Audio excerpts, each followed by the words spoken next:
Okay, so I guess the meeting recording starting. Okay, so in the tree diameter we would be studying like given a tree, what is the longest path between any two nodes in the tree. So we would be discussing two approaches. First is dynamic programming based approach and the second one is DFS based approach. Now this algorithm is pretty famous and is usually asked by companies in CDC as well as from the point of view of competitive programming. This is a pretty useful algorithm, I would say. Now, then we would be moving towards the binary lifting part.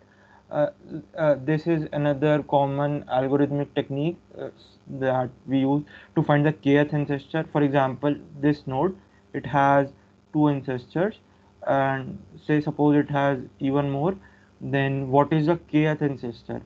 So this is the first ancestor, uh, and this is the second ancestor, this is the third. So if we want to find the kth ancestor, what is an efficient way to compute this? Other is LCA. We would be discussing what an LCA is, but a brief idea gives that given two nodes, if we start moving towards the root from both these nodes, what is the first node that is common to both of them? Okay. Then we have a technique called Euler tour.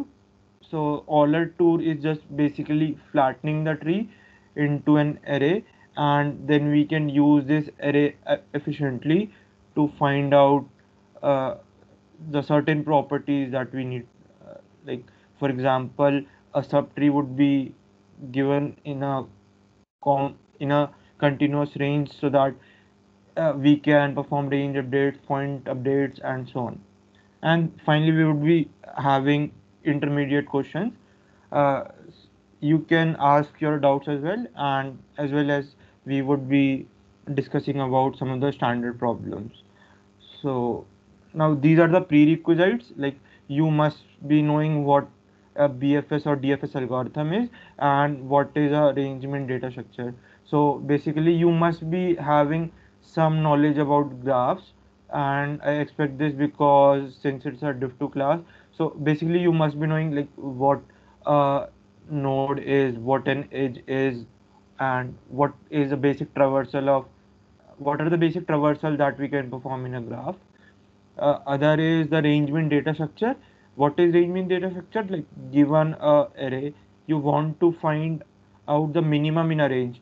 So like if it is 2, 3, 7, 1, 9. So 10 and 13. So in this range the minimum is 1. In this range the minimum is 10, and so on. So this can be basically done by segment trees and or sparse tables.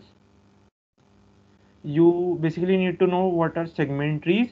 Sparse table we would be discussing in the lecture in detail. If you are not comfortable with either of them, you need not worry because you can just assume it to a black box that gives us a minimum in a range query. So you just give it an array and you ask L to R and it gives you the minimum. So that is all you need to know for today's lecture. So any queries up till this point? Anyone? Okay, so first of all, am I audible? Hello? Yes, Yes, you yes. are audible. Okay, okay, great. So I assume you don't have any questions. So firstly, let us try to understand what trees are. Trees are a connected graph with n nodes and n minus one edges. So like this is all like this is a minimal connected uh, graph that we can have with n nodes.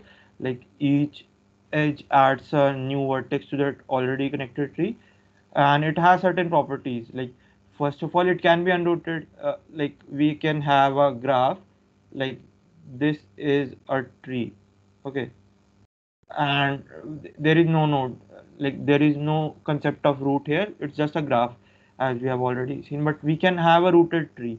Like here there's only one node that we define as a root of tree, and then we can move towards the lower place nodes, and each node is having a unique parent, and each node has its children. So like if you just try to visualize what a tree is, it's just, it has a root and there are certain branches of the tree, and each branch has a unique branch that it like grows from. So you can try to imagine as an inverted tree in computer science.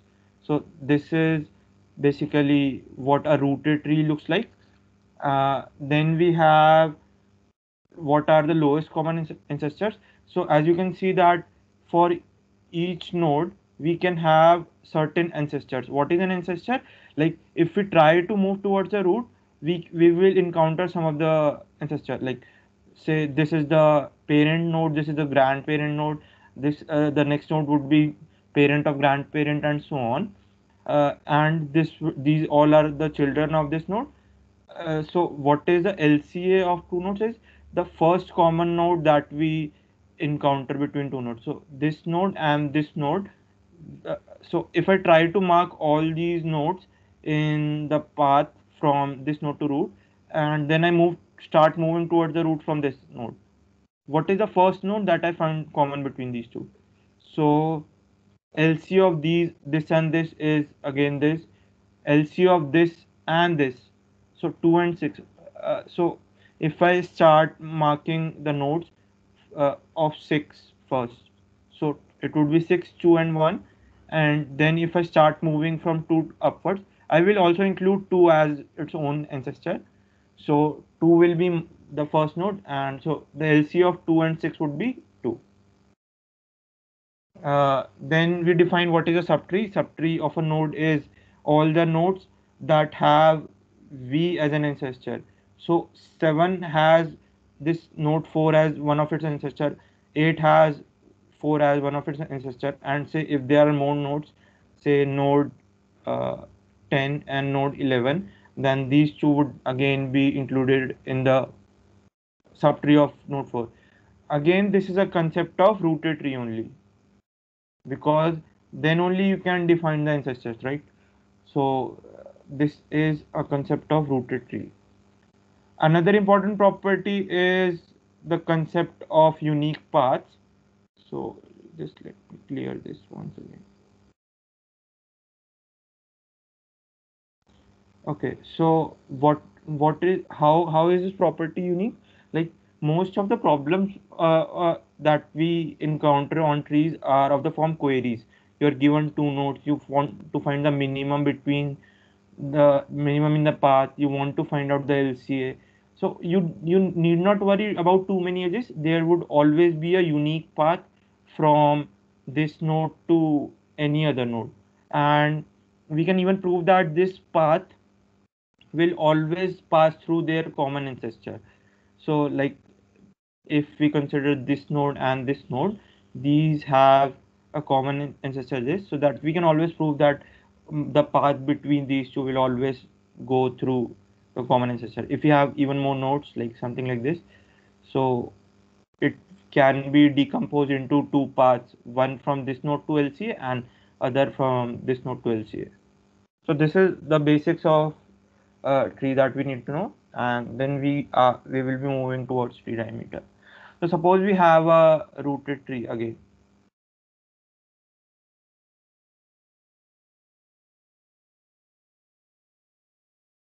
And let me just number these: 1, 2, 3, 4, 5, 6, 7, 8, 9, and 11.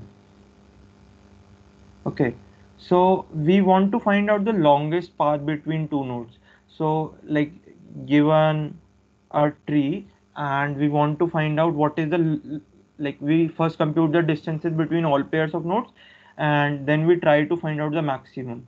So for example, the longest, the most distant node from this node is say this one.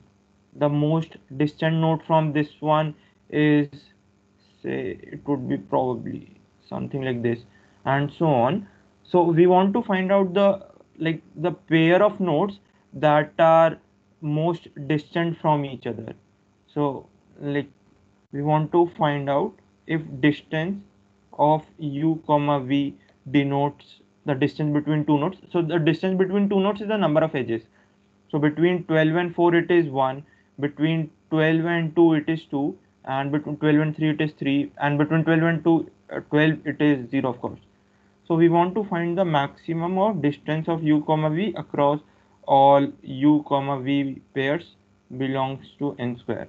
So how this can be done? We will be discussing basically two approaches. First is dynamic programming based approach. Second is BFS DFS way. So the dynamic programming can be computed something like this. So suppose we have this tree. It has its own subtree.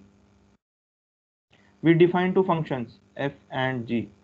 So first of all, would any of you like to discuss what can be a possible dynamic programming approach for finding the longest path? A hint would Yeah, be okay. Go ahead. yeah, we can run a DFS on the from the first node, Mm-hmm. and each DFS will return the maximum length in that path, also the last vertex. Uh, Let us try an example and then we can discuss your algorithm, like how it will actually work.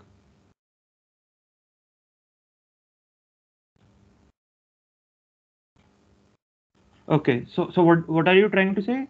Like we will start the DFS from this node, okay? Yes, Then and we'll run a DFS on the first node. First node, okay, label. yeah, and yeah. This will go to call the child that is let's say to with 2 and 3. So Yeah. again, again the two will call its child that is 4. And this node is there isn't any node further. So this will return the maximum count that is 4, Mm-hmm. 4 and the last vertex. Okay, so Last this one. will return one because a long Yes. okay, so this will actually return zero because the Yeah. longest path in this subtree is zero. Then what? Yeah. How are you going to update for this node? Yeah, for this one, it would be 0 plus 1, comma last vertex, the last vertex that has zero distance means that I will return a pair all the time. I will return a pair. The first Okay. one will be the length, and the second would be the last vertex.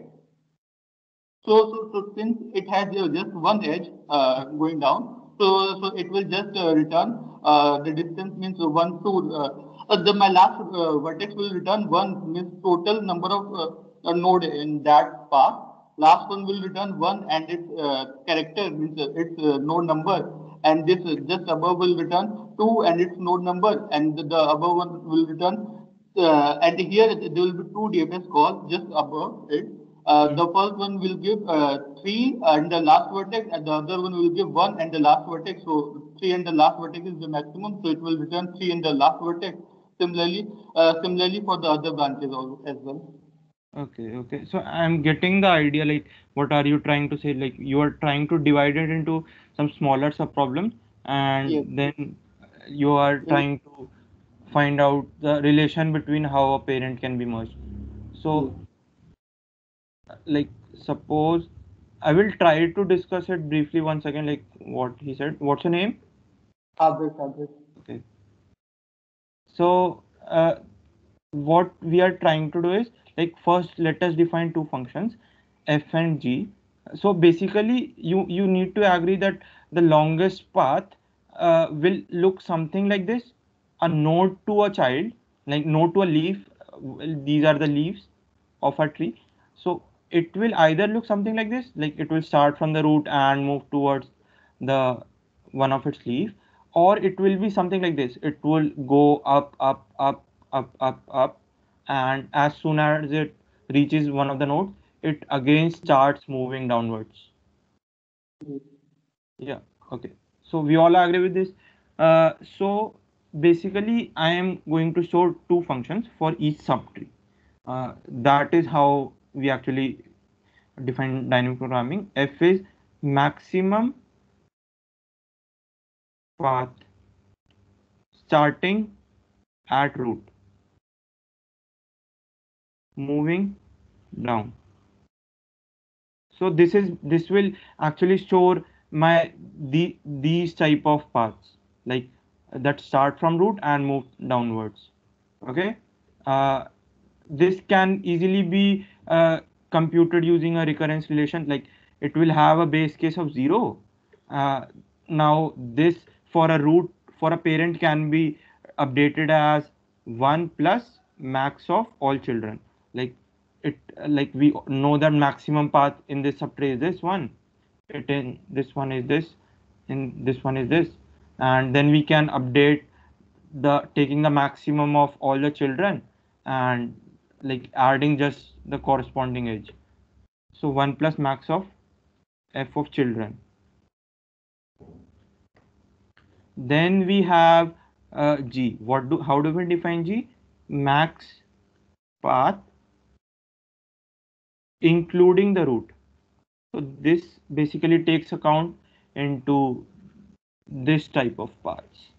How we can update these type of paths using the information for the children. Say suppose we are uh, on a route and we have multiple children. So suppose we have 3 subtrees. I know the longest path going downwards in this tree. I know the longest path in this subtree. I know the longest path in this subtree. So we can basically try to calculate these type of paths between every pair. So this will technically be the two longest paths in this between each pair. Like for example, this is as f1, this is f2, this is f3. How will we combine f1 and f2?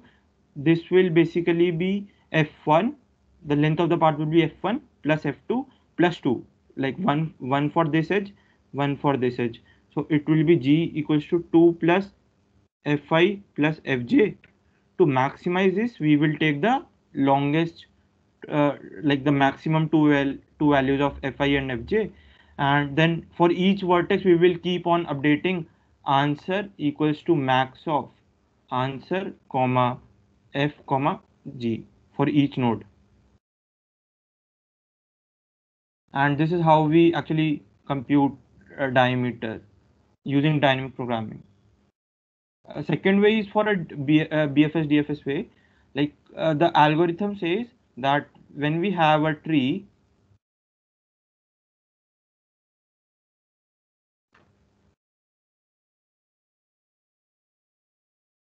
then we first pick an arbitrary vertex u, start DFS from this.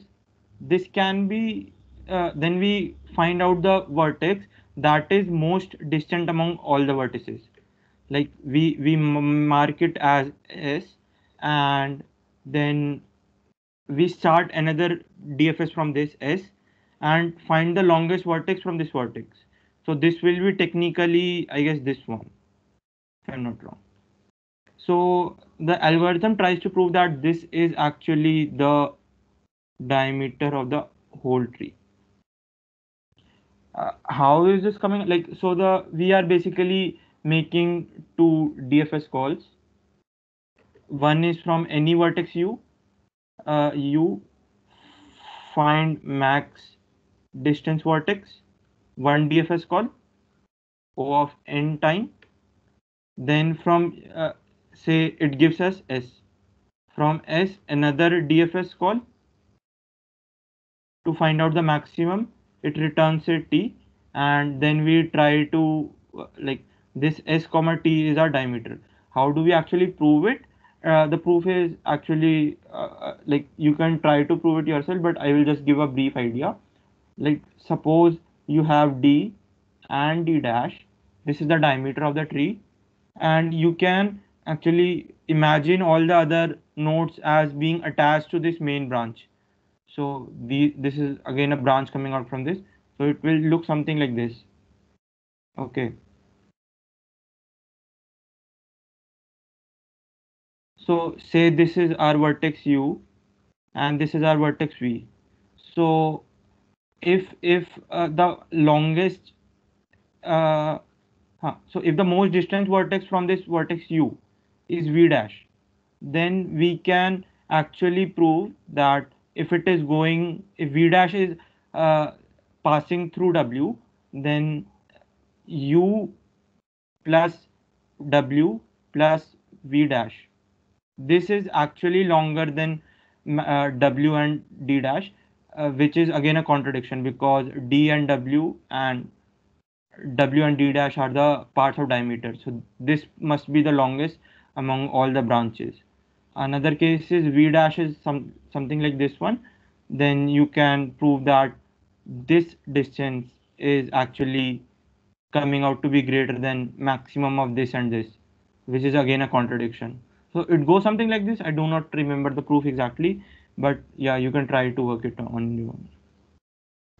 Now this is a problem, like given a tree of n nodes and q queries, you need to find out uh, each queries of the form x, like given a node x, you need to attach a new node to the x node, find the new diameter. So the problem is something like this.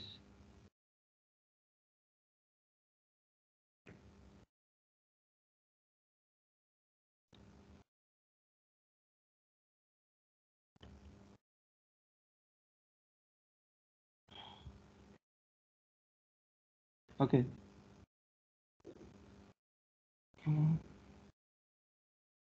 Okay, so for each query, you are given a new node, say this is X, you try to connect it to different nodes in each query. Like, for example, if this is my X, you try to connect X to this.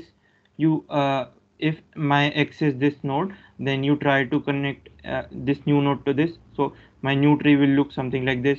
If I try to connect like to this one, my new tree will look something like this.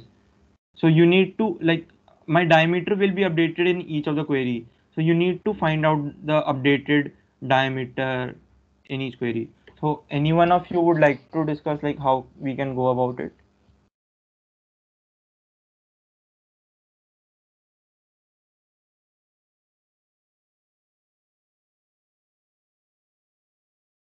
Anyone?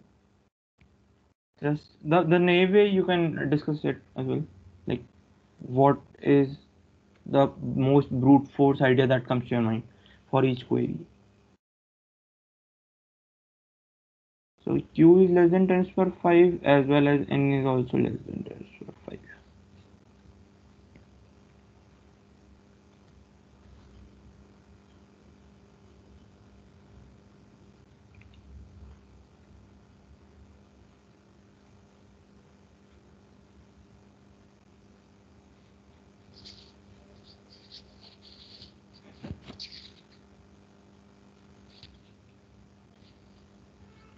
Okay, so let me discuss the idea. First of all, the brute force way would be simply just calculating the diameter all over again by adding a new node. So my new nodes will be n plus one, and then I can make like DFS two DFS calls of n plus one using the Lash algorithm to compute the diameter, and so this would have a complexity of O of n into q. Okay. Now next is basically the now we want like we can observe that my diameter will only increase if this new node is actually one of the diameters of the older, like it is actually one of the endpoints of my older diameter. So if this was my previous diameter, so if I try to attach my new node to any of the intermediate nodes, my diameter won't increase. Yeah, we can like this is a pretty intuitive argument, but yeah, I guess it can be proven as well. So this is my path that goes from this node to this node, and it is one of the diameter. If you want to find out the new tree diameter, then we can actually uh, we just need to find out like whether the given node x is actually one of the possible diameter of multiple nodes. this can be done using, like, we already know the two diameters of this tree. This can be computed beforehand, so we already know that this is the node and this is the node. For each query I need to find out, like, if it is one of the possible, now this can be my diameter as well. So how can I find that this is a possible endpoint or not? This can be done by computing distances from this node to this node and this node to this node. So if, so say A and B are my diameter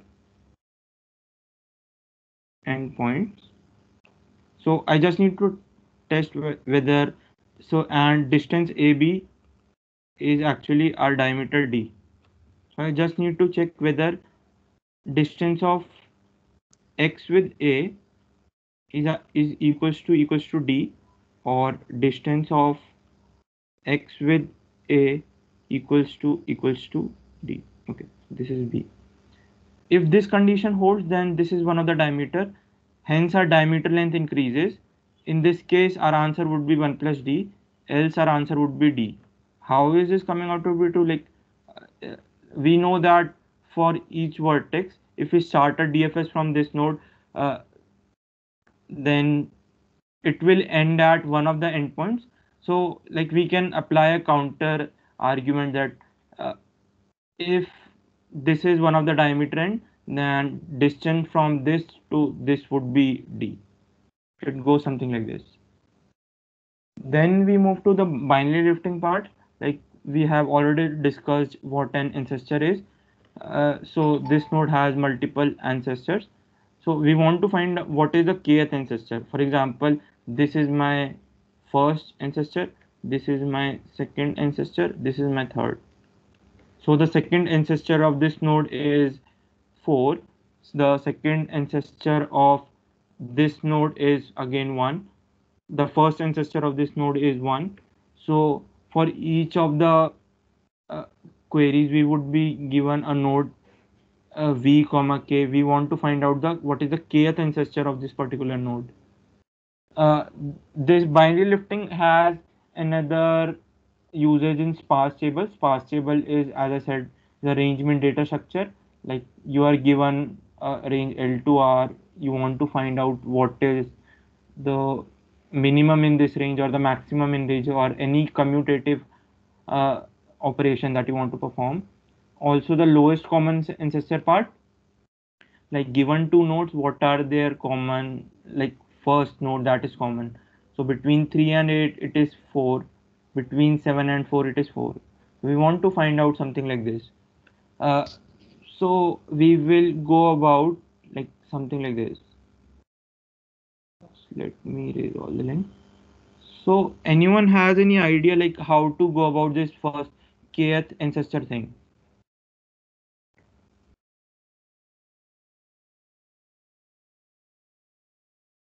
Anyone? Like, what is, even brute force will work. Like, you can assume that a hint would be like, this is the node, we can store the parents of each node. Okay, each node has a unique parent, so what is the parent of each node? So anyone would like to have a go at it, like how we can actually find the kth ancestor?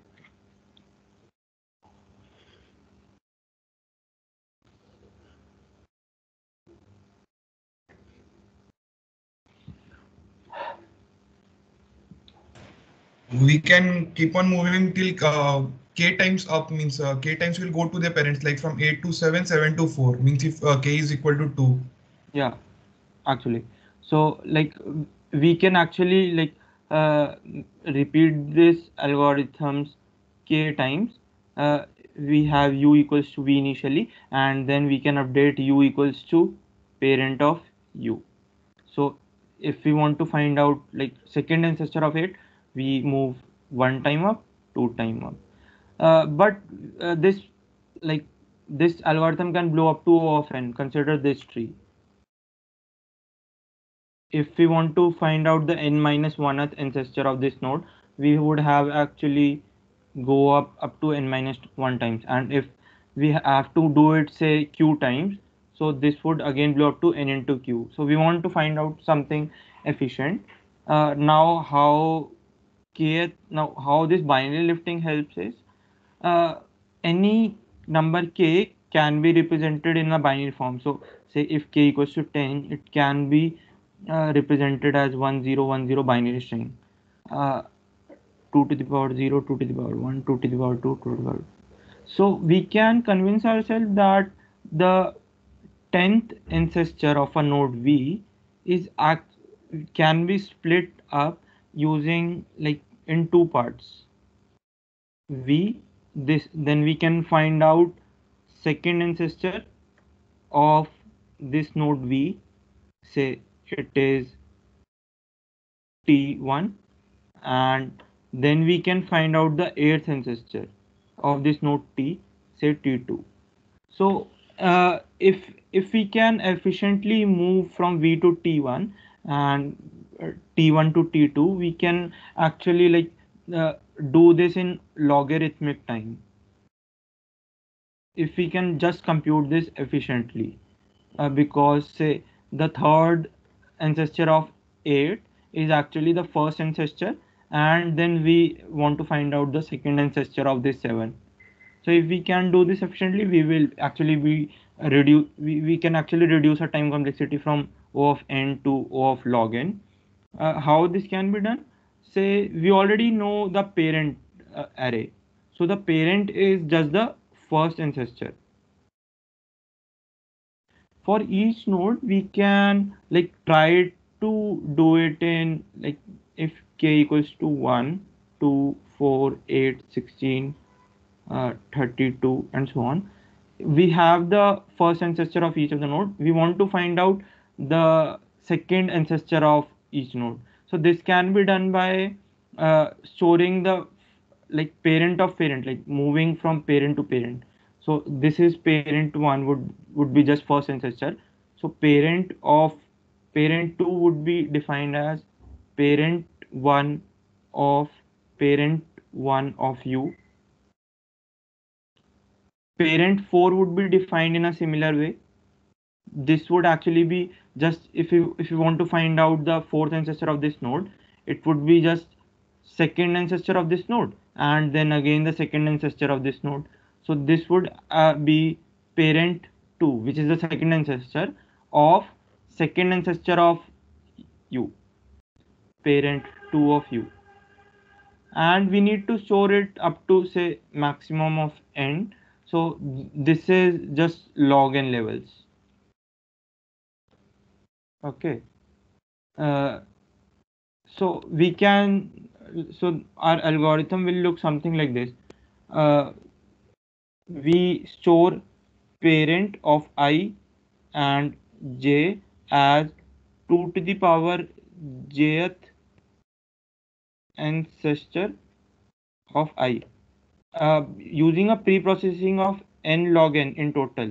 Like for we can first initialize parent of I0 to be the parent in the standard DFS, and then we can just compute parent of I1 from parent of I0 and so on like this. So for each node we will have log n times this updation, and then we can so this total would be done in O of log n into n times. So this is how we find out the kth ancestor, and then we can actually do it for any arbitrary k by splitting it into the binary string. So 1 1 0 1 0 1. If this is a binary representation, then we can just like wherever we find ones, we can update u to its corresponding like parent array. So it would be something like this: repeat log n times if kth bit of uh, so if the jth bit is 1, then we can update u to parent j of u, like 2 to the power j of u. And this is how we go about computing the kth ancestor. Similarly, we can compute the sparse tables, something like this. Like for example, we want to find out the minimum between L to R. We can store for each node what is the like length of subarrays of 2 to the power like powers of 2. So L1 will store the minimum in this subarray, L2 will store the minimum in this subarray, L4 will store the minimum in this subarray, and so on. Then we can actually just find out the minimum by querying the minimum of these two. First, find out the maximum power that starts from L and ends before R, and similarly for this R as well. Like this node would be say T, and then take the minimum of these two subarrays. So this will give us the minimum in L2R. How do we compute the lowest common ancestor? Let us try to see this by code itself. We so first of all, if we need to find out the lowest common ancestor of these two nodes, we first try to make the levels of both this node and this node equal. So I see I already know the levels of each of the nodes. So this is level 0, this is level 1, this is level 2, this is level 2, this is level 3. First I can just move it upwards by using the standard kth ancestor thing to make both of them at same levels. And say if there are multiple nodes in the path, then we can try to check like if the kth ancestor of both these two nodes is same, then our uh, then our lowest common ancestor will be in this range or not. So the code looks something like this. This is my standard pre-processing part. Like first of all, I just include p of I0 is parent of I, and then I repeat from j from 1 to 2 to up to log n times. Each time if I see that it does not overshoots the root, I update p of ij to be uh, 2 to the power j minus 1th ancestor of its already 2 to the power j minus 1 ancestor. How do we compute the LC of two nodes? First of all, we make level of u as the bigger level. So these are my two nodes, level u and v. So we swap to make the u to be the lowest of both the nodes. Then I try to move u upwards so that we reach at the same level. Then if my u equals to v, the case is this one. Like if u actually becomes equals to v, then v is the common ancestor. We simply return u, and then we do it in a binary search way. So if I have these two nodes u and v, then I try to see like if moving it at p moving it p steps upwards does not make their ancestor same, that means we are still in the different branches, then we actually move upwards. So this we do log n times, and this again is done log n times. So our total complexity turns out to be O of log n per query. This function is O of log n. This function is O of n log n. Now this is the problem that we can discuss right now. So you are given a tree with n nodes where each edge has a weight w. You are required to find answer for q queries. So this is my tree.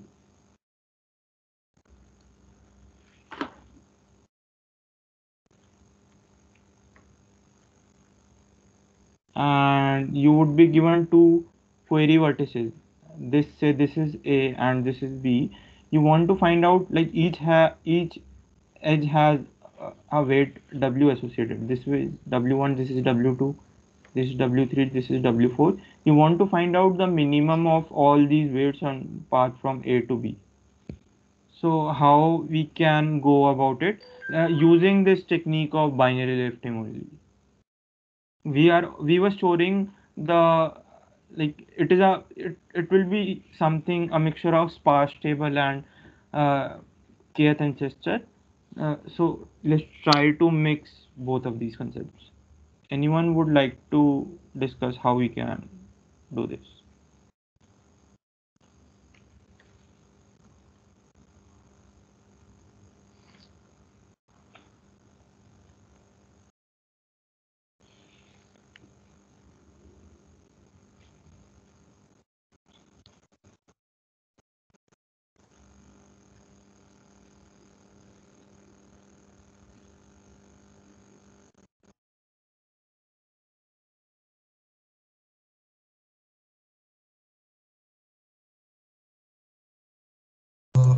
We can store from root.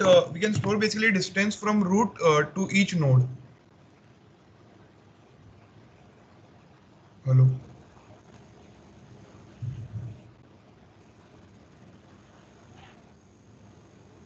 Sorry, I got disconnected for a while.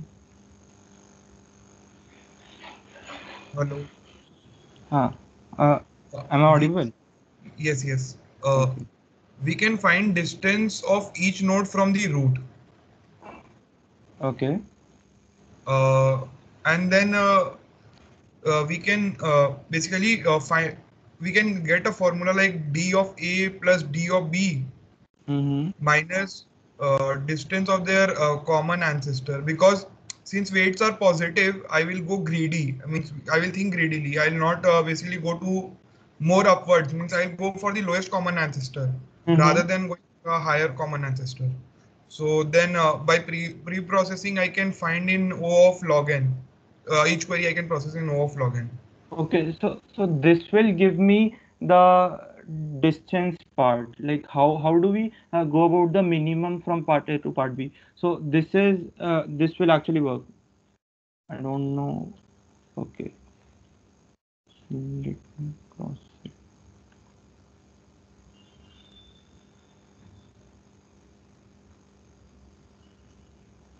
Okay. Huh.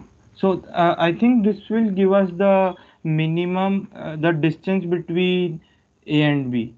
How can we calculate the minimum? Like, for example, this was our tree earlier. You are saying to keep a distance from root to each node. So if this is the node A and this is the node B, then this is distance of B would be 0, 1, 2, 3. Distance of A would be 2. Then distance from A to B would be like distance of root to A, this distance plus this distance, and we are over counting this distance two times, the distance of LCR two times.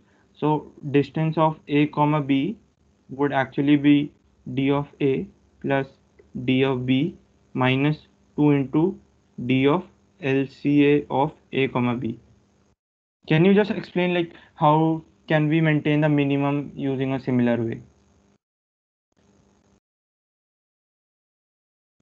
Hello. Whenever you're finding the jth ancestor, can't you also store the minimum till the jth ancestor? Yeah, this is actually the required solution we are targeting. Like we can actually store, instead we were storing p of ij as 2 to the power jth ancestor of node I, right? Then we can also store w of ij as minimum edge weight uh, of from node I to 2 to the power jth ancestor. So say this is node u, then w of u0 will store my this w1. W of u1 will store the minimum of these two. Now this can be done again using the similar idea of binary lifting. Like we take the minimum of this and this. W of u2 will be actually the minimum of this, and say if we have more ancestors, minimum of this comma this, and then we can take the minimum along the path by decomposing the path into two parts, like from A to the LCA using this idea of binary lifting, and again from this LCA to B using this binary lifting and taking the minimum of both these. So this is the way we can actually compute the minimum on the path from A to B. We can do similar stuff with say maximum, or we can, if you want to find out say the XOR of all the weights between path A and B, then we can use similar ideas. So this is a similar problem to the problem of kth ancestor. So we are given a tree.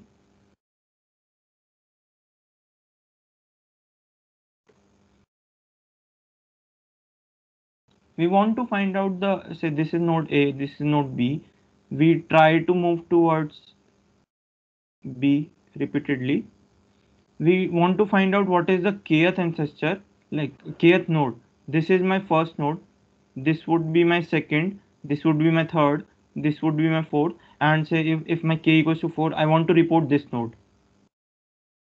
So how can we find the kth node on the path from A to B?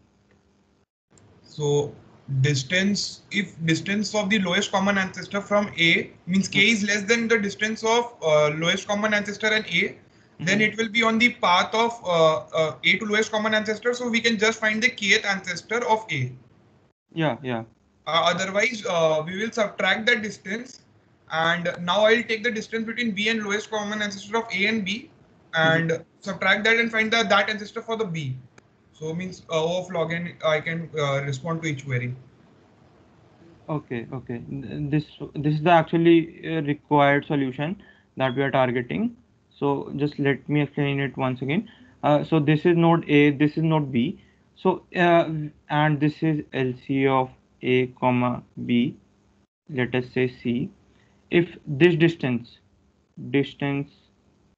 A comma C is less than equals to K, then we actually just report the kth node on this path. So this would be, say if this we want to find out k lies something here, then we can use the standard technique of binary lifting to find the kth node on this path. If it is like greater than, if it is greater than k, like our k is greater than distance of AC. So let me correct this. So our k is greater than distance of A and C, then our k would lie something, our kth node would lie something here. If we try to move from this node to this node, so this we already know that distance between A and B, and this distance is k. So we can find this node by finding the remaining ancestor of B by calculating distance of A comma B minus k. This is the remaining distance of this node to B, and we can just try to compute the remaining ancestor of B to find out the kth node. Now next topic is the Euler tour of the tree. What is the like a lot of subqueries talk about the subtree of a tree. So if we have a certain tree, and for a given node we want to make range updates on a particular subtree of a node. So say if you want to add some value in all of the nodes in this particular subtree, or just want to query like what is the current value of this node, then we actually can't process it using standard way of arrays. Like using in arrays we can do this using segment trees, but since our structure of uh, trees dissimilar to arrays, we can't do this efficiently. So here is where the trick of this Euler tool comes in. Euler tool says that it is an array in which my subtree will be represented in a common node. So say if this is node 1, this is node 2, this is node 3. So my the I will try to represent nodes in this array such that the subtree of node 1 is this whole array. Subtree of node 2 will be from this place to this place. This is if 4, then it will be something like this. Subtree of node 3 will be again a continuous range in this Euler tool array, and we can then perform standard range updates and point queries using our bit tree or segment tree. So how is this Euler tool computed? This is one such way. So there are multiple ways we can find the um, Euler tool of a tree. It goes something like the DFS. We start from node 1, move towards node 2, and every time we visit a node, we just add the first and last occurrence of this node. So first of all, I visit 1, add it here. Then I visit 2, I just add it here. Visit 6, add it here. Then I move upward from 6. Now, so I just showed that the last occurrence of 6 is at this position. I haven't added any other uh, node after this right now. So my starting position of 6 was this and ending is this. So the subtree of 6 only corresponds to node 6. Then I move towards 2 from 1. Then I again see that my current list is up till this point only. So I mark it as the end pointer of subtree of 2. So it starts from this node, ends at this. So subtree of node contains two nodes, 2 and 6. Then I move towards. Then I will not store the value of ending time of 1 as my current current uh, array size, because I still have children that are being left to be processed for this node 1. So I just move to node 3, add it here, move upwards. So I put a downward counter at 3, and then I move to 4, add it here, move to 7, add it here, end 7 here again, add 8, then end 8, then I start 9, end 9, then I start 5, then I end 5, and finally I end 1 here. So uh, you can see the subtree of 1 is this range, because it started here and it ended here. The subtree of node 4 is starting at the first occurrence of 4 and ending at the last occurrence last occurrence when we left 4, that was this 9, because after 9 we moved to 4 and we moved to 1. So the subtree of node 4 is 4, 7, 8, 9. So the subtree range of a node U is basically the closed interval of start of U to final of U. Like this is the first time visit, and this is when we leave the DFS call.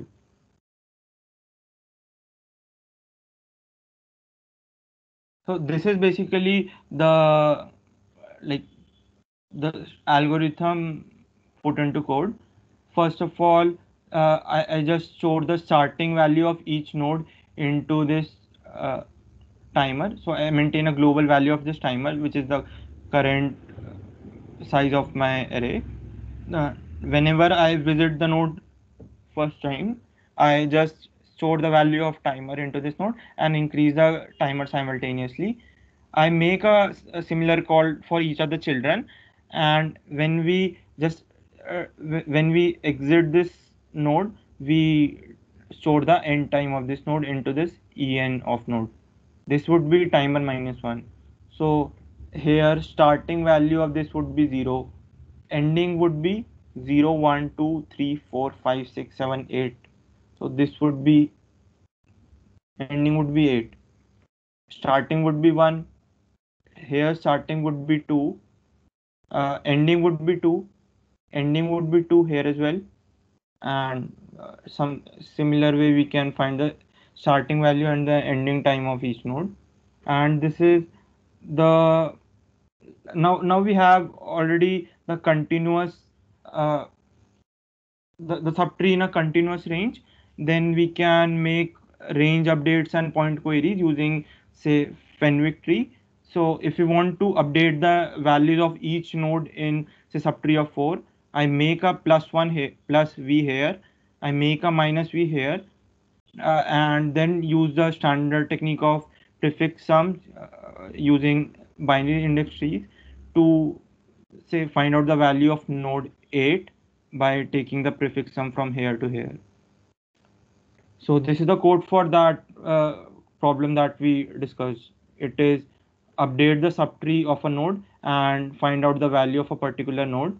So this is just taking the edges as input, storing them into the adjacency list, making this DFS call, and so S is my segment tree.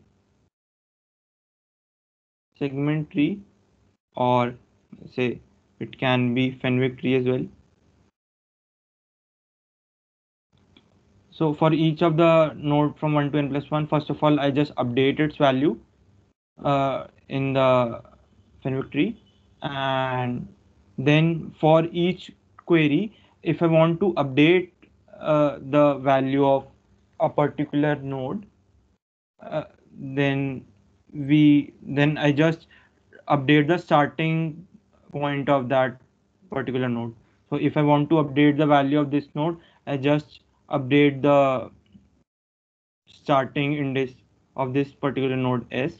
And if I want to find out the sum of this subtree, then I make a query in this range 4, 7, 8, 9. This is starting of S to ending of S. So we discussed two problems. First one was the addition in a range and then a point query, and other is point update and a range query. So this is the code for point update and range queries. Other is LCA with Euler tool. So this another variation of Euler tool is to write the node every time we process one of its children. So it's a more intuitive form of Euler tool. First we visit node 1, we write it here. Another is node 2, we write it here. Then we have node 5, we write it here. We move towards node 2, we instead of just skipping it, we again write it here. Then we move to 6, write it here. Move to 8, write it here.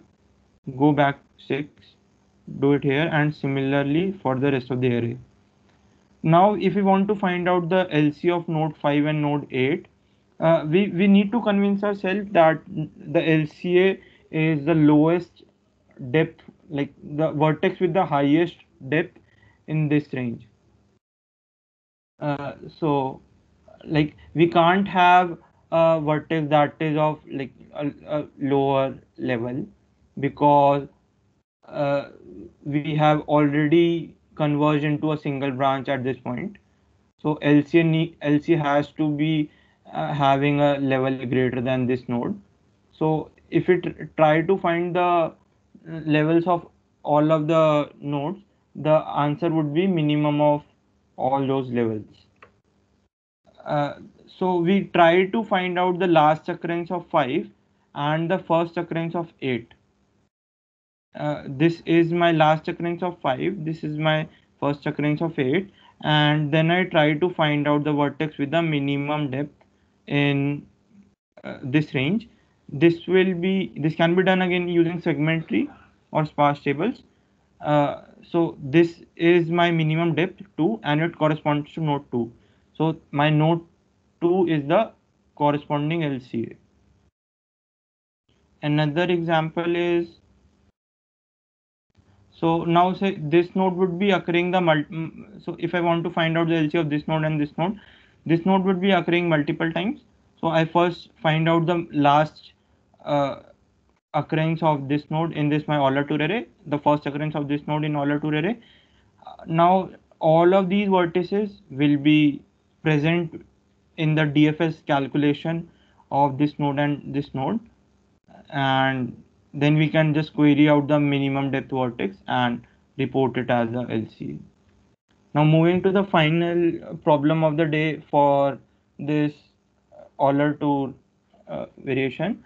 So this is a problem which says something like you have a tree and each node, the tree is rooted at say node 1.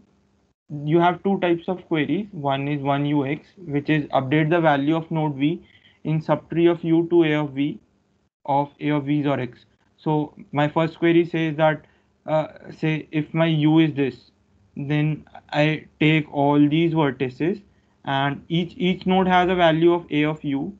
This is A of U1, this is A of U2. So I update all of these value with the corresponding XOR. So A of U XOR X, A of U1 XOR X,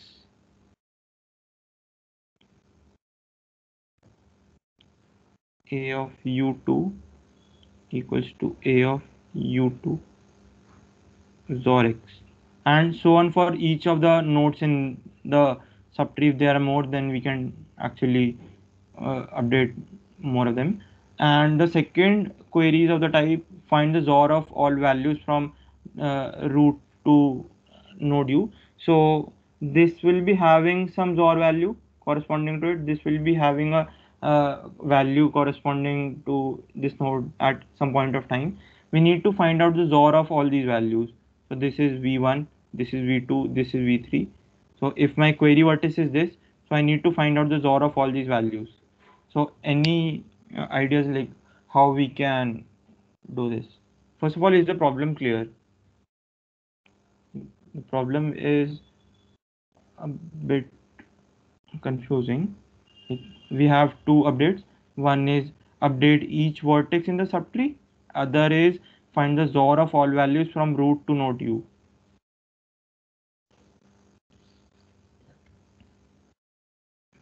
This is a bit a tough question, so you can actually take your time.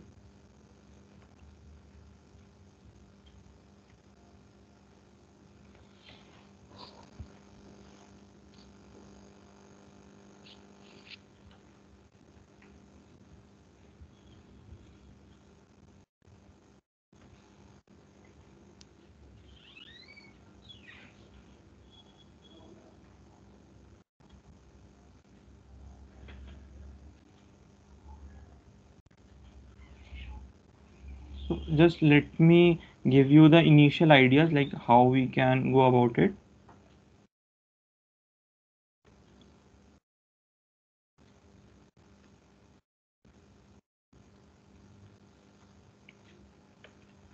So think of the case when we just update the value of node U, like XOR it. So if this is the subtree that we would like to update, then how will the value of XOR of root to node U change for this node? So initially it was say this the value of node U is A of u, and value of XOR of all values from root to node u was, say, B of u. B of u is XOR from root. So how the value of B changes when we try to XOR the value of A with X?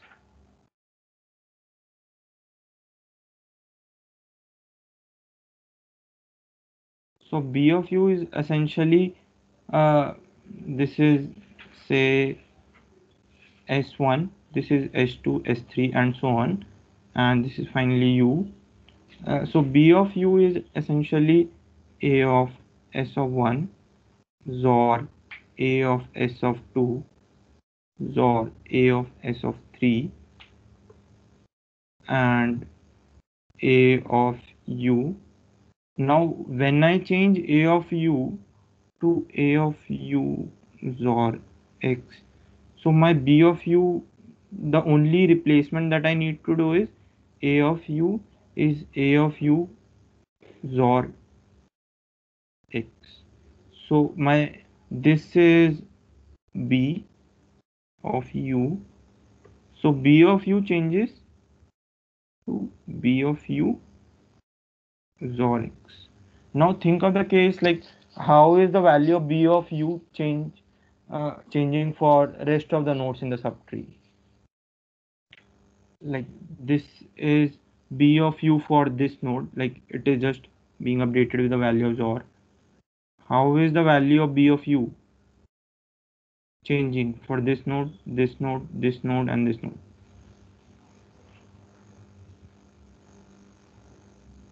XOR X for all the subtree nodes.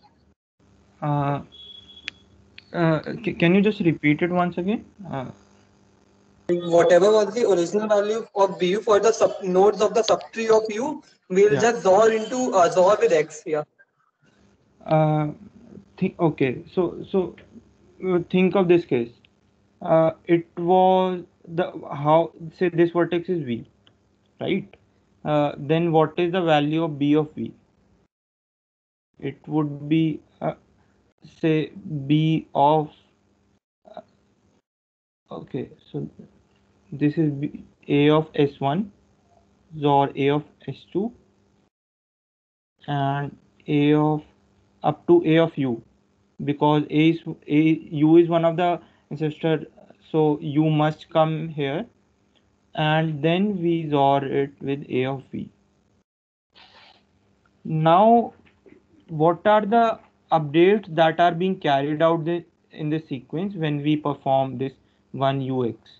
So the value of these two nodes will change. So A of U will become A of U XOR X, and A of V will become A of V XOR X. So can you find out the mistake, like what you missed? Hello? No, I'm lost a bit. Can you repeat everything? Okay. Let me just repeat. So is this clear? Like B of V would be A of S1 XOR A of S2 XOR A of up to XOR A of U with Yes. XOR A of V. Okay. Uh, Now we can write A of S1 to A of U B of U. A of S1 to A of U is essentially B of U. Is this clear? Yes. Then B of U XOR with A of V is my B of V, right? Yes. Then we just concluded that B of U becomes B of U XOR X. We just find out. Then B of U, we after update, uh, just let me read it. Uh,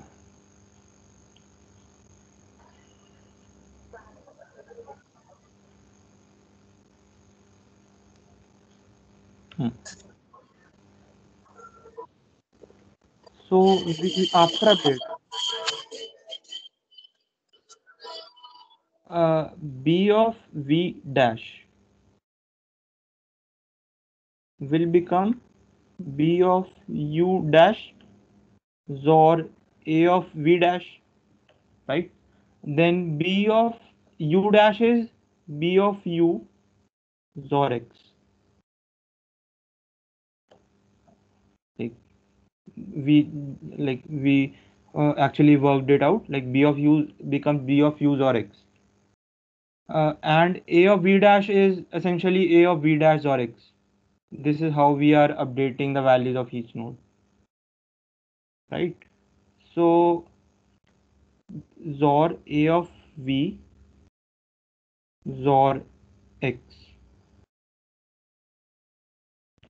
Now B of U XOR B of V is like, now you must be knowing that XOR is a commutative and associative operation, so we can club these two as well. B of U XOR A of V is B of V XOR X XOR X.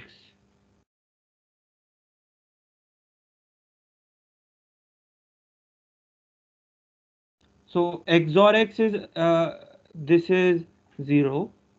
So B of V XOR 0 is B of V. So it remains same. Now can we conclude a general idea like how the value changes for the rest of the nodes? All odd depths means basically if I'm changing node U value with use or X, so means subtree, then all the nodes at even distance from it will get updated. Means those value B of U will V of V will get updated. Yeah, right. So this is at distance 0. So it's B of V will become B of V XOR X. These two nodes are at distance 1, which is odd. So this remains same. So this remains B of V becomes B of V. These are at distance 2. So it will have an update from this, this and this. So two of them will cancel out and only one of them will remain. So B of V will be just this. So if distance is E1, then we update, and if distance is odd, then we don't update. If distance is odd. So we have figured out like for certain distances at say odd levels and even levels will only have updates. So what is the next step? We want to efficiently, so one of the idea that is commonly used is uh, update updating all the links separately, like for this given tree we can maintain two versions of a like two versions of the tree. One is all the nodes at even distances,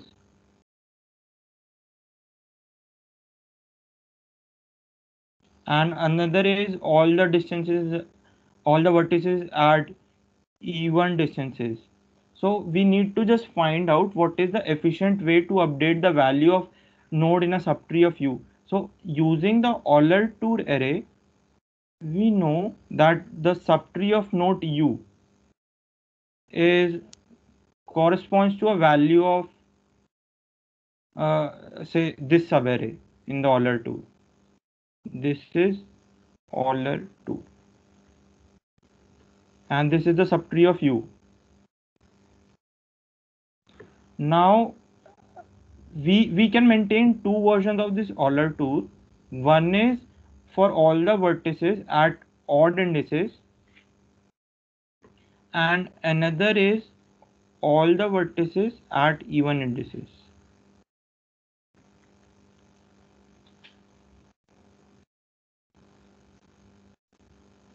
So we can easily find out whether u is one of the odd vertices or u is one of the even vertices. If it is odd, we just process in this Euler tour array, else we process in this Euler tour array. Now we want to find out an efficient way to update all the nodes in a uh, particular subarray with their corresponding XORs. So can anyone just point out like what can be a way to like update values in a range with their corresponding XORs? How we can achieve this efficiently, maybe in logarithmic time? Segment-free range update, lazy propagation. Lazy propagation is one such way, but like it will be, I would say, a bit overkill. That is surely like it will give a logarithmic time. But here our problem is a bit simple, so we can uh, reduce it to some other value. Like we have range updates and point queries. So does this thing strikes like without lazy propagation, how we can achieve these two values like range updates and point queries? Uh, and this array is going to store the value of b's b array for both all the both type of nodes, and we want to perform range updates XOR. Yeah, we Range, can do one more thing. uh-huh. We can just update at the starting, and we take the XOR at the starting, and when it ends, I will take another XOR of that value. So Predict some logic.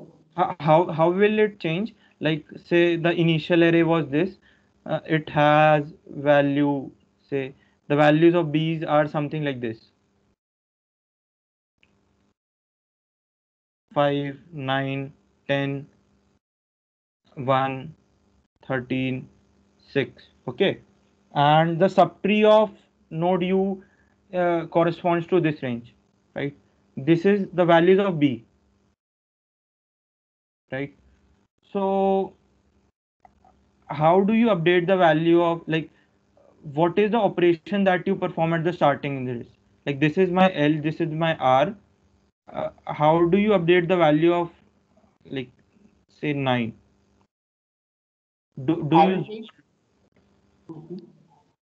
Yeah, go ahead. I will take the XOR at the value 9, and will again take a XOR at the value 13. Okay, so if the value is 9 to 10, if 9, 10, 11, and 13, then you're saying that I am taking a XOR at 9 and another XOR at At R plus 1. 13 plus 1, 13 plus 1 means Okay. at 6, at 6. Okay, L Yeah. and R, and then L and R plus 1.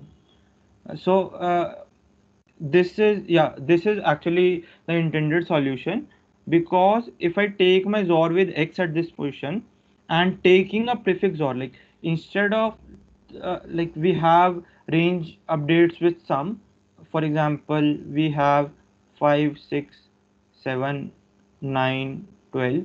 We want to add in a range, so we just make a plus 2 here and a minus 2 here and take a prefix sum.